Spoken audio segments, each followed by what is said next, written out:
Radcliffe रेखा कौन सी है? 2006 में पूछा गया है।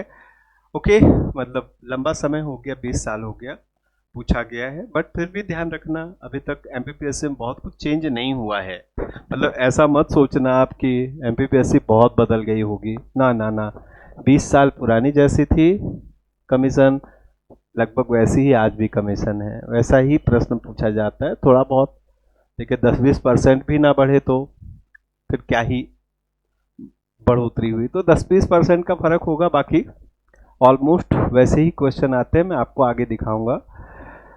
तो रेडक्लिफ रेखा कौन सी है? अमेरिका कनाडा की सीमा रेखा है, भारत पाकिस्तान की सीमा रेखा है, भारत चीन की सीमा रेखा है, रूस फिनलैंड की सीमा रेखा है। अब एमपीपीएससी में पूछा जा रहा है तो पहली चीज तो यही क्लियर हो गया कि रूस फिनलैंड और अमेरिका कनाडा तो पूछने से रहा मध्य प्रदेश पीएससी, है ना। तो हमारे पास अब दो ही ऑप्शन है, अब मेरे ख्याल से इस पर डिस्कस करना भी बेकार है, आप जानते हो रेडक्लिफ। ओके, तो रेडक्लिफ रेखा इंडिया और पाकिस्तान की बाउंड्री है।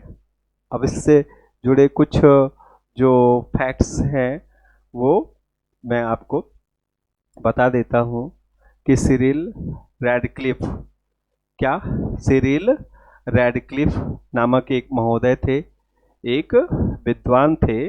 उन सिरिल रेडक्लिफ ने ये लाइन, जब इंडिया और पाकिस्तान का पार्टीशन फिक्स कर दिया गया लॉर्ड माउंटबेटन के द्वारा 3 जून 1947 को, तो इसके बाद बहुत बड़ी रिस्पॉन्सिबिलिटी आ गई ब्रिटिश गवर्नमेंट की कि पार्टीशन कैसे हो, यानी कौन से गांव भारत में रहें, कौन से गांव पाकिस्तान में जाएं, कौन सा हिस्सा पाकिस्तान का हिस्सा बने, कौन सा हिस्सा भारत का हिस्सा बने। तो भारत ने ये जिम्मेदारी ब्रिटेन के एक बहुत बड़े नक्शावेद, यानी जिन्हें मानचित्रण का अथाह ज्ञान हो, जिन्हें मैप बनाने का बहुत अच्छा नॉलेज हो, बहुत अच्छा एक्सपीरियंस हो, ऐसे कार्टोग्राफर सिरिल रेडक्लिफ को बुलाया गया। स्टेट्स जहां से डिवीजन होना था, अब यहां मैं कुछ बातें और क्लियर कर देता हूं कि देखिए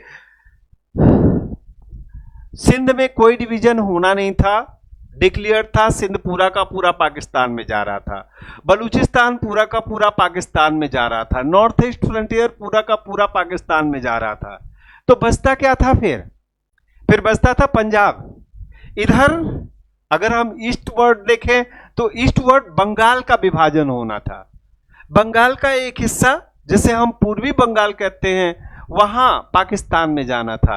तो हमारे पास कुछ बहुत ज्यादा दिक्कत सिरिल रेडक्लिफ के पास थी नहीं। ओके, तो एक पंजाब में लाइन खींचनी थी और एक सबसे महत्वपूर्ण टास्क था इधर बंगाल में लाइन खींचनी थी, बंगाल में रेखा खींचनी थी। और उन्होंने क्या किया इसके लिए?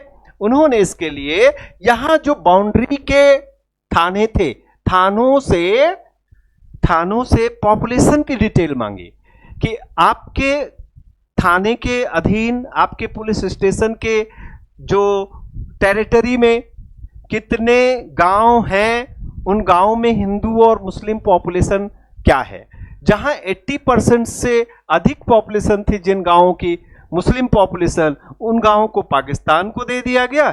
जहां 80% से कम पॉपुलेशन थी मुसलमानों की, वो गांव हिंदुस्तान में आ गए।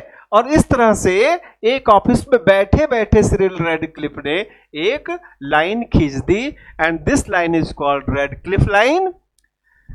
एक बात और बताना चाहता हूं, रेडक्लिफ लाइन जो है वो केवल इंडिया पाकिस्तान के बीच में नहीं है, रेडक्लिफ लाइन आज के डेट में इंडिया बांग्लादेश के बीच में भी रेडक्लिफ लाइन है।